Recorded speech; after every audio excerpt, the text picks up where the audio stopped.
Boker Tov Rabotai, ce Shabbat, on ira Bezrat Hashem, Parashat Mishpatim, mais le Shabbat en lui-même, il a beaucoup de noms. Déjà, Shabbat Mishpatim, mais aussi Shabbat Shkalim, Shabbat Mevarchim, et en plus pour ceux qui font un Ta'anit Dibour, parce que c'est le dernier jour de la période de Shovavim, donc c'est un Shabbat qui a beaucoup de Kedusha. Donc on a dit Mishpatim par rapport à la paracha, Shkalim parce qu'on est veille, c'est le Shabbat qui précède Rosh Chodesh Adar, il s'appelle Shkalim. Et aussi Shabbat Mevarchim parce que quand il y a un Rosh Chodesh dans la semaine, alors on bénit le mois. Comme on dit, on annonce des bonnes nouvelles, Bezat Hashem, que Bezat Hashem, on aura un mois plein de brachot.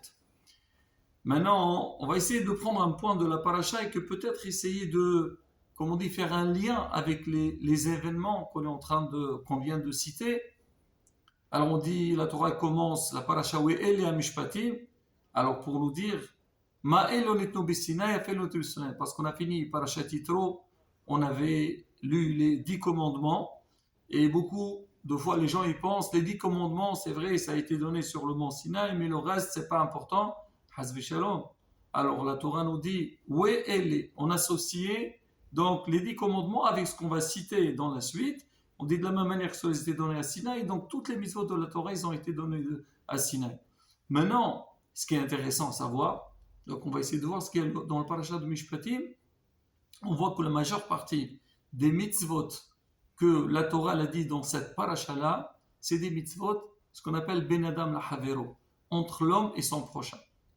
Et c'est ce qu'on a toujours dit, que pour HaKadosh Baruch Hu, Avodat Hashem, elle est partagée en deux parties. Il y a la partie Ben Adam la Kadosh Baruch Hu. L'homme, bien sûr, il doit servir son Créateur et faire toutes les mitzvot qu'Hachem lui demande.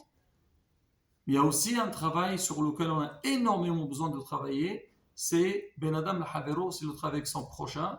Donc, avoir, comme on dit, un bon contact, le respect avec les autres et surtout, penser à ceux qui sont dans le besoin. Et justement, la Torah, la paracha, elle parle, disons, elle prend une bonne partie sur ces mitzvot et à un moment donné, elle dit Em kesef talui et ammi et ani ilmach.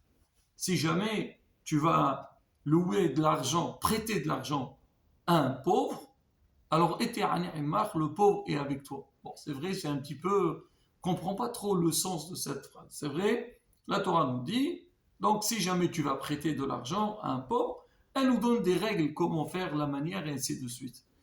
Maintenant, sur ce verset, Rashi sur place, il dit qu'on dit im kesef televarnon, c'est-à-dire si jamais tu vas prêter l'argent à un pauvre. Il dit ici, ça ne veut pas dire, c'est pas une condition, si jamais tu as prêté. Et en vérité, ici, im kesef, c'est qu'il faut prêter. C'est-à-dire, si jamais tu vois quelqu'un qui est dans le besoin et on a besoin de lui prêter, alors il faut lui prêter de l'argent. Et souvent, on est un peu réticent parce qu'on a peur. Surtout quand il s'agit d'un pauvre, quelqu'un qui n'a pas les moyens, on dit bon, je vais lui donner, mais comment il va me rembourser? Déjà, il n'a pas. Alors, comment il va rembourser? Alors, regardez à la bataille, sur cette explication que Rachid donne, il dit c'est-à-dire qu'il faut prêter, il faut donner. Alors, pourquoi la Torah a parlé avec son langage si jamais, il fallait dire il faut prêter l'argent au tyrannie, pour le pauvre. Pourquoi on dit si jamais? Alors sur ça, il y a beaucoup d'explications. Le Rav Barbanel, il explique, ça veut dire quoi si jamais tu vas prêter? Il dit, normalement, nous, à Israël, on a une mitzvah, on a un ordre de veiller à son prochain. Et la Torah, elle dit, si jamais ton frère, tu vois, il va tomber, tu dois le soutenir. Tu ne dois pas le laisser tomber. Parce que si tu le laisses dégringoler, tomber, après c'est très difficile de le relever. Donc si tu vois déjà qu'il a des difficultés, commence déjà à le soutenir. Il va se remettre et après, il se débrouillera tout seul. Il dit normalement, donc, tu dois lui donner pour l'aider. Mais des fois, ça arrive que la personne, n'a pas les moyens. Ça veut dire, moi, je ne peux pas donner, j'ai de l'argent qui est pour moi, je veux le donner aux autres. C'est comme si je lui donne cadeau. C'est difficile. Ou bien, des fois, toi, tu vas aller vers celui qui est dans le besoin. Tu veux lui prêter de l'argent, plutôt de lui donner. Tu dis, tiens, tu as des problèmes, tiens, je te donne de l'argent. Vas-y, fais ce qu'il faut faire et on verra plus tard. Lui, il ne veut pas. Il y a des gens qui refusent. Je dis, non, non, pourquoi? Moi, je ne veux pas qu'on me donne des cadeaux. Comme c'est marqué, sonner matano tihye. Celui qui déteste les cadeaux, il vivra. Il ne faut pas compter sur les autres. Ah, dis donc, ces cas-là, si jamais tu n'as pas les moyens pour donner de l'argent à ton prochain, ou si jamais celui qui est dans le besoin, il ne veut pas recevoir, là, dans ce cas-là, alors prête-lui de l'argent. Si jamais tu n'as pas réussi à lui donner, soit parce que toi, tu ne peux pas, tu n'as pas les moyens, ou lui, il ne veut pas recevoir, donc à ce moment-là, prête-lui de l'argent. Ça, c'est l'explication de Rav Barbané. Notre maître, Orahim Akadosh, il donne une autre explication. Il dit, aujourd'hui, c'est sûr, on dit, la parnassa, c'est comme on dit, c'est le plus grand souci de tout le monde. Aujourd'hui, les gens, ils parlent aussi de la santé. Ah, il te dit, avant la parnassa, c'est la santé. Mais bien sûr, mais la parnassa, on a besoin. Il dit des fois, hein, quelqu'un, Baruch Hashem, il réussit dans sa vie, il gagne très très bien sa vie, il voit hein, que l'argent qu'il a gagné dépasse largement ce qu'il a besoin.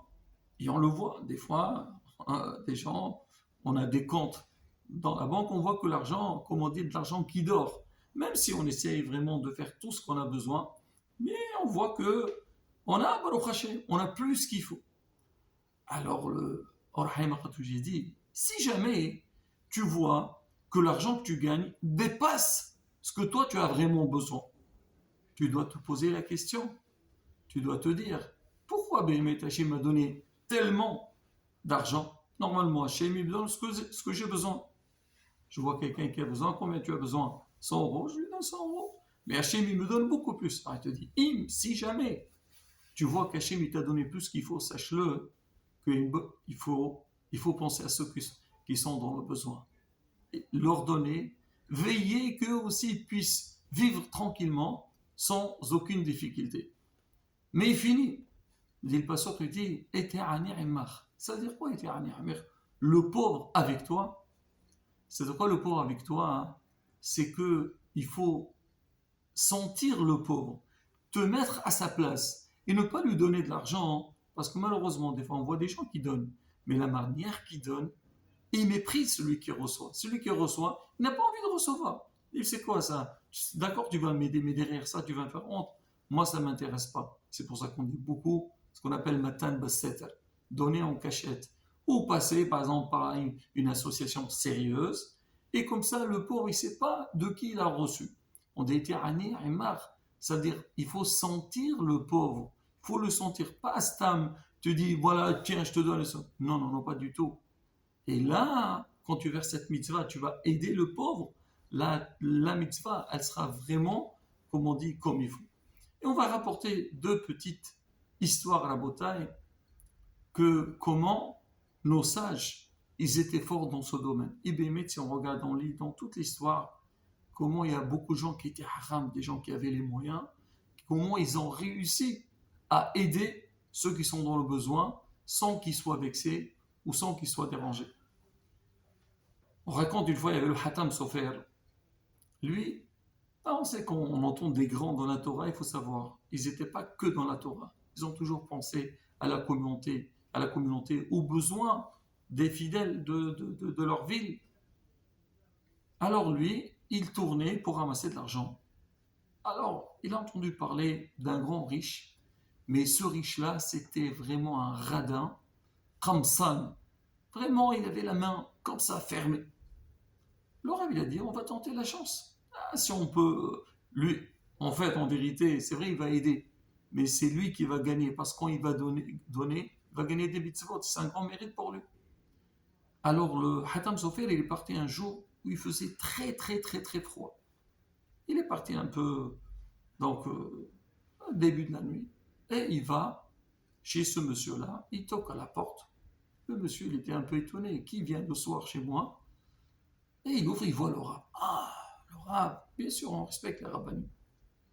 Et le Hatam Sofer, il n'est pas entré chez lui à la maison, il est resté à l'extérieur. Il a commencé à lui parler et il lui dit, écoute, je suis venu donc pour une demande importante. Il commence à parler avec lui. Et le monsieur, il était sorti il était avec son pyjama. Il dit au Rav, monsieur le rabbin, vous pouvez entrer à l'intérieur, on discute ensemble. Il lui dit, non, non, je veux rester à l'extérieur. Il dit, mais c'est pas comme... Il dit, regardez, justement, j'ai fait exprès de rester dehors, comme ça vous vous sentez le froid et vous comprenez le besoin qu'ils ont besoin, tous les pauvres de la ville. Et c'est pour ça que je suis resté dehors et je ne suis pas entré. Là, la beauté, comment? C'est-à-dire, ça, c'est ce qu'on dit, il faut sentir le pauvre. Et c'est la hukma. On raconte une autre histoire sur quelqu'un qui était très très riche. Et Bla'inara, sa maison, elle était toujours pleine de tous ceux qui sont dans le besoin. Et les gens, ils savaient. C'était une adresse, tu as besoin, tu vas là-bas, tu manges, tu prends ce que tu veux, tranquille. Et ce monsieur, toujours quand les gens y venaient, il y avait beaucoup de monde, il se mettait toujours avec les nécessiteux. Même qu'il y a les membres de sa famille, il y a des gens des fois importants, toujours il se mettait avec les pauvres, avec ceux qui sont dans le besoin. Il y avait une fois quelqu'un, il était de passage, lui devait rester longtemps dans cette ville, et il n'a pas de quoi manger, ben il partait là-bas. Mais à un moment donné, le monsieur, il avait honte. Il dit quoi? Je viens un jour, 2 jours, 3 jours, d'accord, quand tu viens 2, 3 jours, d'accord, on dit, ça passe. Mais tu es là, donc tu traînes. À un moment donné, il ne savait pas quoi faire. Alors le bar, là-bas, donc le propriétaire, le Richard, il a senti que ce monsieur, il n'était pas très à l'aise. Il s'est mis à côté de lui. Alors il est parti le voir. Il lui dit, dis-moi, c'est qui ici le bar là-bas et de la maison? C'est qui le propriétaire ici qui est en train d'accueillir ce monde-là? L'autre, il a dit, je ne sais pas. Justement, je suis là, je sais qu'on donne à manger, mais je suis gêné et je ne sais pas quoi faire. Il a dit, tu sais, moi je suis pire que toi. Ça fait un mois que je suis là et je ne sais même pas c'est qui a donné. Et vraiment, je te demande si tu peux me dire c'est qui. Au moins, je vais lui demander je vais lui dire merci pour ce qu'il me donne. L'autre, quand il a vu ça, il a dit, ah, il y a des gens comme moi aussi. Alors ça fait longtemps qu'ils sont là et ils sont encore là. Bon, moi aussi, je peux rester tranquille. Alors, c'est la hukma. Justement, quand quelqu'un il va donner, déjà, il faut penser à donner aux autres. Ça, c'est sûr, si Hachem il t'a donné, sache-le que s'il te donne, c'est parce que toi, tu es un shaliah, tu es un messager d'Akadosh Baruch Hu. On dit, celui qui a beaucoup d'argent, c'est comme le banquier. Le banquier, quand tu vas le voir, il va te donner de l'argent, il donne de sa poche. Non. Ce qu'il va te donner, c'est ce qui t'appartient à toi. Toi aussi, quand tu vois qu'Hachem t'a donné beaucoup d'argent, il y a le pauvre qui vient te demander, tu dois te mettre dans ta tête, l'argent que j'ai, il y a une partie qui lui appartient et je dois lui donner avec commander avec le sourire. Qu'Hachem, il nous aide le Hachem comme on dit, de bien comprendre cette mitzvah et bien la faire. Et surtout, on dit le mois de Hadar, c'est le mois de Mazal. On lit Parashat Mishpatim, on parle comment aider les autres. Parashat Shkalim, c'est vrai, on donnait à l'époque du Beth HaMikdash, mais aussi pour nous donner, allez, il faut donner. Il ne faut pas, comment dire, être réticent. On va commencer un nouveau mois, à Rosh Hashanah, aussi, la bracha. Et comment dire, Ta'ni Debour, faire Télim de David Amelch, il n'y a pas plus puissant que ça. Consacrer une journée entière, faire Télim, avec des dons David Amelch, Bezrat Hashem. Hashem écoute tous nos tefilot. Si jamais on ne peut pas faire toute la journée, au moins, le Shabbat, mettre le point sur ça, et comment dire, être midaber avec Kadosh Baruch Hu, avec l'espoir qu'Hachem écoute nos tefilot. Amen, Ken Yerason. Shabbat Shalom Vorach, Chod Shalom Vorach.